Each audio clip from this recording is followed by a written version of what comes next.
Hi, everybody, and welcome to another episode of Banking Matters. I'm your host, Linsey Hugueley, and today we're bringing back Brien O'Connor. If you missed Brian's episode last month, he is the president of the Bankers Insurance Agency and has been providing insurance coverage for banks throughout Texas, Oklahoma, and the Midwest since 1989. Today, Brien and his team at Bankers Insurance Agency insure well over 250 banks. They insure banks ranging in assets from less than 50 million up to 14 billion. So welcome back, Brien. Thank you, Linsey. Glad to be here. Yeah. So in our last conversation, you had mentioned that there were several policies that a bank needs to be aware of, and you gave us such a good overview of the financial institution bond. So I was really hoping that maybe today we could dig into the directors and officers insurance policies. That sounds like a good plan to me. Yeah, so this is definitely, from my perspective and my experience, definitely one that I feel I've been more involved in and more made aware of what it is. But I would really love to dig into the nuances of them all. But we'll start off with, what is the actual purpose of D&O insurance? Okay, so the purpose of D&O insurance, and I would say 99% of my banks have D&O insurance, is to protect them in the event they have a lawsuit against them, and it protects the bank and it protects the officers in the event of a lawsuit. By having D&O insurance in place, it also gives you essential peace of mind, and it provides financial stability. You don't have to worry about, well, if we get sued, do we have to have a pot of money sitting off to the side? So the main thing is to protect the officers and directors. In fact, most policies are written, all employees of the bank are covered in the event of a lawsuit. And so as banks are kind of going in and making their decision on whether or not and what type of D&O policy to get, are there differences that can be found between different D&O policies? And if there are, can you explain those? Sure. Unlike a financial institution bond, which we covered last time, most bonds are pretty much the same. They're all modeled after what we call the old Form 24, and the verbiages are almost identical. Truthfully, no two D&O policies are exactly alike. They all have some nuances that make them a little bit different. But they're all intended to do the same thing, which is to pay, as I mentioned, for I'm going like this, a wrongful act. And I do that because it's a defined term. All the D&O policies will pay for what we call a wrongful act, and that definition is almost identical, verbatim practically, from company to company. And in a nutshell, a wrongful act is the actual or alleged statement, misleading statement, act, error, omission, neglect, or breach of duty while acting as a director or officer of the bank. And I do a lot of board presentations, and they all want to know just what we're talking about here. Do I have coverage, and is it going to protect me? I hear that, these things don't cover anything. And truthfully, that definition is very broad. Again, I'll repeat it. It's the actual or alleged statement, misleading statement, act, error, omission, neglect, or breach of duty. And what I usually tell the board of directors is, you screwed up, or somebody's accusing you of screwing up. And when I get a lawsuit across my desk, I'll read through it and I repeat that definition in my mind. And I can tell you it's probably 95% of the time what I'm reading will be a covered claim. Now, there are some other differences in the policy, but the differences are kind of like, you must notify us within 30 days. You must notify within 90 days. Those are kind of minor differences. There's a thing called, well, it's not called the hammer clause, but essentially the hammer clause says, if you have a lawsuit and we, the insurance company, and especially typically discussing it over with your law firm, if we think we can get out of this thing, and let's just say for $250,000, and we say, we think we need a bail on this and pay up $250,000, and your board of directors says, no, I'm not going to pay. We didn't do anything wrong, and we're going to fight this thing. Then the hammer clause says, okay, you can do that if you like, Here's your $250,000 that we said we'd give you. And from now on, your defense costs are reduced to 50% or 25% or 75%. That's one of the nuances that are found in some D&O policies. Does that make sense? It does. It does. Now, are there exclusions? Yes, there's all kinds of exclusions, like there is in your automobile policy or there is in your homeowner's policy. And everybody has exclusions. But the exclusions that you'll find in a director's and officer's liability policy are kind of common sense. It's illegal, immoral, unethical. Okay, we don't pay for that. It's covered under another policy, like it should be covered under your general liability policy, or maybe it's covered under a previous policy. We got a claim right now going on that the insurance companies are going like this. No, that should be under your policy. No, it should be under your policy. But one of the exclusions would be it's covered under another policy or a previous policy. It's a violation of the 1934 Security Exchange Act. Don't ask me what that is, but that's excluded. Nuclear pollution. Again, these are common, I'd like to think common sense exclusions. But again, when I go back to a board of directors, I say, you got a lot of coverage here. And rarely do I ever see anything that would not be covered by D&O unless it's really, like I said, unethical, immoral, illegal. Yeah, so it does feel like a lot of common sense would go into kind of making that decision on whether or not D&O is going to cover that. So what job positions are typically covered? I know in the title it's directors and officers, but what about a loan officer? What about a compliance officer? Yeah, that's a good question. So the policy, again, is very broad in that regard. Besides any officers and directors, most policies today are endorsed. That'll include all employees. In other words, even down to the janitor and the tellers. They would all be covered under the policy. And then questions we get sometimes, well, what if I quit? What if I move to another carrier or another bank? The policy says, again, under definitions, who's an insured? It's anybody who is, was, or shall be an officer, director, or employee of the bank. So think about that. Anybody who is, you'd be covered as a compliance officer of your bank.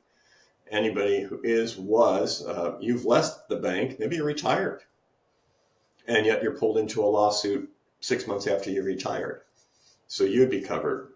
Anybody who shall be, they hire you today and you get sued 6 months from now. So again, the definition of who's covered is also very, very broad. One of the things that I didn't mention as far as the differences, I want to make sure that people understand this. The financial institution bond, and I don't recall if I talked about it last month or not, the financial institution bond and directors and officers liability policies are what we call claims-made policies. And I emphasize that because there's also a thing called an occurrence policy. And I don't want to confuse anybody, but it's important that we're talking about bond and D&O, that you understand that these are what we call claims-made policy. Well, what does that mean? Very simply, whoever's insuring your bank, when the claim or the lawsuit is made, pays for the claim. Whoever's insuring your bank, when the lawsuit is made, will pay for the claim. And I've got an example of that. Let me see if I can bring it up here. So what we have here is an example of a claims-made policy. And in this case, it's going to be a financial institution bond, which is the same as, directors and officers, as I said, is also going to be a claims-made policy. If you look, you see you got years 2019, 2023, and 2025.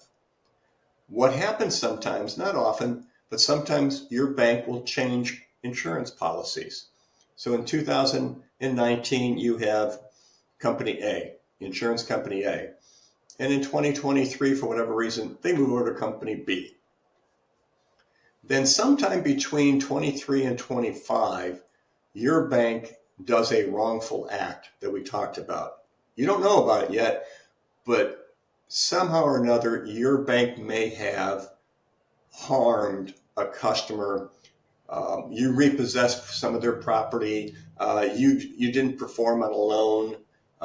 Anything like that could be covered under directors and officers liability. It happened in 2024. And then the beginning of this year, you've moved again to another insurance company, and it's Company C.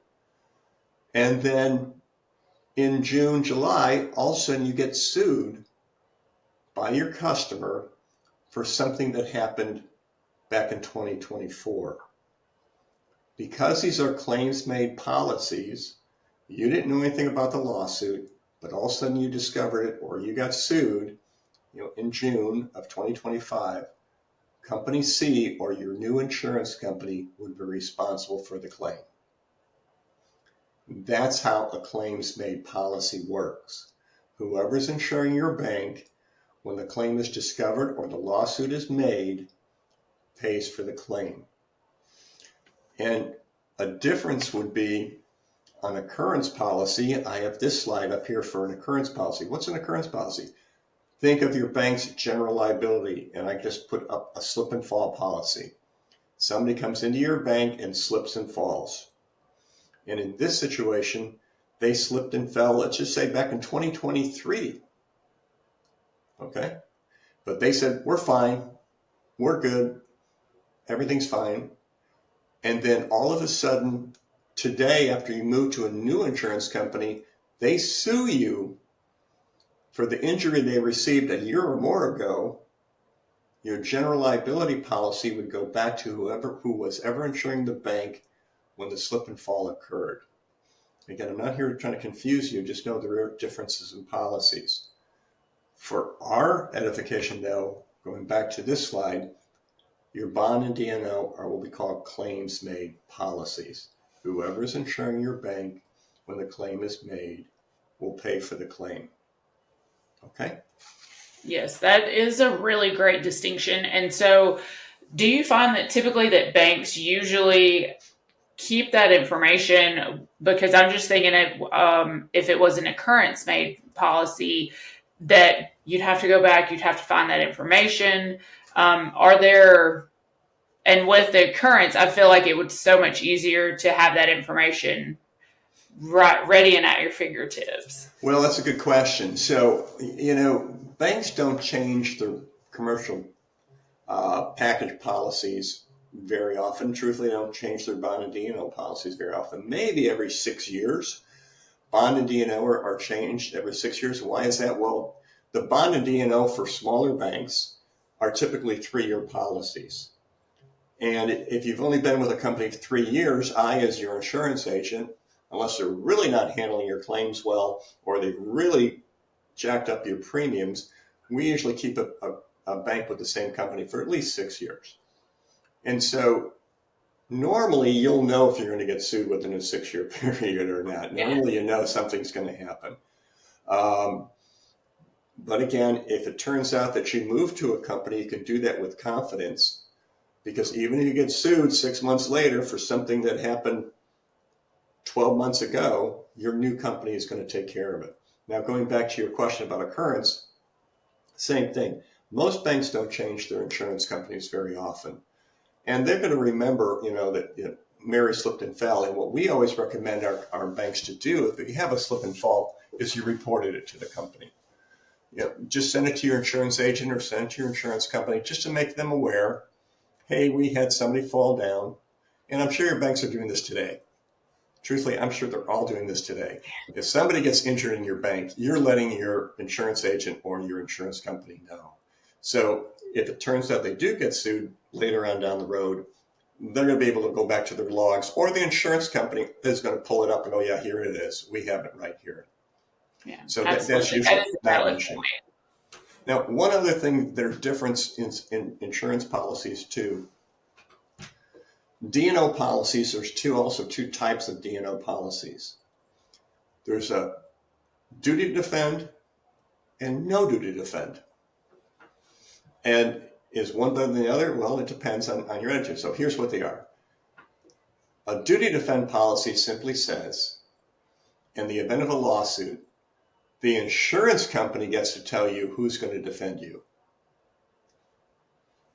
No duty to defend simply means in the event of a lawsuit, you can name the you can name the law firm that's going to defend you. Okay. Now, which one is better? Most of my banks have no duty to defend because they really like their law firm. They have a very good relationship. They have a lot of confidence in them. The law firm knows your bank very, very well. And typically these law firms specialize in banking. Other board of directors say, no, just take care of it. We make it go away, and so they don't care. They don't mind having duty to defend. But you have to know what kind of policy you have. Most of our companies are no duty to defend. But if there's a box checked, it completely changes it around to duty to defend. And so that's why it's important you have an agent that understands directors and officers' liability, and they can recognize the differences between them. I think it was Chubb Insurance Company, used to be always duty to defend. Intact, Zurich, Hanover, Travelers. Travelers is the one that if the box isn't checked, it could go either way. But most of the time, Travelers as well as no duty to defend. Now, this is important. A couple of insurance companies, I can't remember which ones, when it comes to employment practices liability, which we'll talk about in a second, but if you have an employment practices liability lawsuit, it's always duty to defend. And the reason why the insurance companies do that is those lawsuits can go south really fast. And so they want to make sure that they have a law firm that specializes in employment practices lawsuits. Okay, so duty to defend, no duty to defend. The other thing that you don't see very often anymore, but 95% of the D&O policies out there are what we call pay on behalf. In other words, once you get past your deductible, then the insurance companies theoretically are supposed to be cutting checks to the law firm to take care of your lawsuit. Okay, that's called pay on behalf. The other type of D&O policy is called an indemnify policy, which means you take care of everything yourself, and at the end of the day, when you get done with your lawsuit, send us the bill, and then we'll indemnify you. Lloyd's of London, I think, is the only policy out there that I can think of today that is an indemnify policy. Everybody else that I just mentioned that we represent, it'll be pay on behalf. Okay? Okay. And sometimes bankers are under the assumption that there might be too many exclusions to the policies and that maybe they think that the companies won't pay the claims. What do you have to say towards that kind of generalized statement? Well, Linsey, this is when I kind of go back to what I say when I meet with boards of directors. I try to cut it off before we even get to that point. I go through the definitions with them. It's a very, very broad definition. I say, yes, there are exclusions, but those exclusions are really kind of common sense exclusions. Some of the old time bankers that are still out there, I started in the 90s when we had a lot of bank failures. And so the D&O companies were putting on, directors and officers liability companies were putting on a lot of exclusions that you don't see today. One of the biggest ones was a regulatory exclusion. In other words, if you got sued by a regulatory authority, there was no coverage. That was because banks were failing. And when a bank starts to fail, or when a bank fails, whether it be, the FDIC, the OCC, the banking department, they'll end up suing the bank for, mismanagement of that bank. And so, the old adage, insurance companies don't like to buy claims. In other words, if they can really avoid something that's, a big deal, they will. And so that was one of the things they would add onto their policies was no regulatory coverage. And so that may be in the back of the minds of some, old time bankers that, this thing isn't worth the paper it's written on. Well, I can tell you we pay millions of dollars of claims over the years. I mean, it's definitely worth its while to have it. Yeah, absolutely. And so do you feel that directors and officers, is it one of the policies that banks can have that does pay out historically more, or out of all the different policies that we've mentioned so far, which does pay out most over just the general year-to-year basis? That's a good question. Boy, it kind of, I just say it kind of depends. When we're having a good financial run, in other words, the economy is going great, we see very few lawsuits. It's when there's a downturn in the economy that we start seeing lawsuits. Why? Well, it's because the banks may say call the loan, saying we're stopping your loan, and what happens is then they get sued by the customers because of that. Over the last couple of years, employment practices liability has really raised up its ugly head. And we see, well, historically, lender liability is the first source of lawsuits. And that's what I should mention. Wrongful possession, failed to perform, anything that has to do with a loan, and a customer sues you because of that, that'll be covered under lender liability. And that was always the number one source of lawsuits. And number two was employment practices, wrongful termination, sexual harassment, discrimination, what have you. That was always number two. And now it's just reversed. Employment practices is now the number one source of lawsuits in banking. And so you just have to be aware of that. But, lately, we talked about it last time. I mean, there's been a lot of counterfeit checks. We had a lot of ATM thefts. I call them stop and robs. We had a lot of those a couple of years ago. We haven't had too many robberies, but one embezzlement could be hundreds of thousands, not millions. So I guess it kind of depends. But I would say overall, we probably pay more directors and officers liability claims than we do financial institution bonds. Gotcha. But, and so to round out with directors and officers, are there any additional nuances that you usually really try to make sure that your boards understand, that you want to make sure that we definitely talk through? Well, again, you'll always have coverage for the directors and officers. And by the way, the policy, I said directors and officers and off employees, but it also covers the bank as well. And that's very important because 95% of the time, they name First State Bank. They name First National Bank. They don't even mention a director and officer. So the D&O policies, besides covering everybody, including the janitor, it also covers the bank. And that's really important because as a director of a bank, you probably have your money invested in that bank. So if you sue the bank, you're really suing the director's pockets. So it covers that.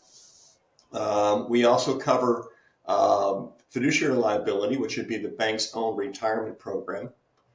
We covered that as well. If the bank has a trust department, we'll cover the trust department also. So there's a lot of aspects to banking that the policy will also pick up. So again, I go back to, is it worthwhile having a D&O policy? Yes, very much so. Absolutely. So for today, do you have anything? I guess last month's episode, you gave us some really good advice in regards to the financial institution bond that we had gone through. Do you have any specific advice that you would like to leave us with in relation to the directors and officers insurance policies? Well, first of all, make sure that you understand your policies well. Make sure you have an agent that can come in there and explain it to you. If not, then get a company representative in there to explain it to you. It's really great. I love when I go to a board meeting and there's lawyers. I really like it when there's lawyers there because they always have good questions. And typically I'll know their answer to their questions because I've been doing it a long time. But I think it's important that they have a comfort level. The other thing that you want to make sure is that you have enough limits. I mean, every one of our banks has a minimum of $2 million and we go up from there. In fact, most of our banks probably have a $3 million limit. What is the right limit? Well, there are guidelines out there that I provide to our banks that I can send to you that if you have some of your audience that wants to see this, and we've got guidelines based on your asset size what do most banks your asset size buy as far as coverages are concerned. And I'll be happy to send that to you so you can see that. And we use that as a guideline, as I say. But it's really, what does it make me feel comfortable with? There are some banks out there, they may be, let's just say, $250 million in assets, and yet they'll have $10 million of D&O, which is really high for a bank that size. It's whatever they feel comfortable with. I mean, a long time ago, I had a bank that was, I think there may be $1 billion. They were big, but not that big. And they had $40 million of directors' and officers liability. It was crazy. And I told them, you're overinsured. But turns out that the entire board of directors were plaintiffs' lawyers. And so they knew what it was to be sued. And so I said, fine, I'll sell you $40 million worth of coverage. Yeah, absolutely. It's definitely, I feel like this is very much, is very important and tied to a bank's risk appetite, what they're willing to expose themselves to. So it's definitely a huge critical thinking piece of what is the right insurance policy. Mm-hmm. And I'll tell you what I'll do. I'll leave you with a teaser though, because you asked me the question. Where do most of the claims come from? And it's not bond, and it's not D&O, it's not cyber. It's the commercial package policy. And if you have me back and we talk about that, I'll tell you a little story about our biggest loss in 35 years of insuring banks. It's very interesting. Wow. Well, yes, we will definitely be having you back, Mr. Brien, but we want to thank you so much for your time today. And for the rest of our listeners, this is Banking Matters.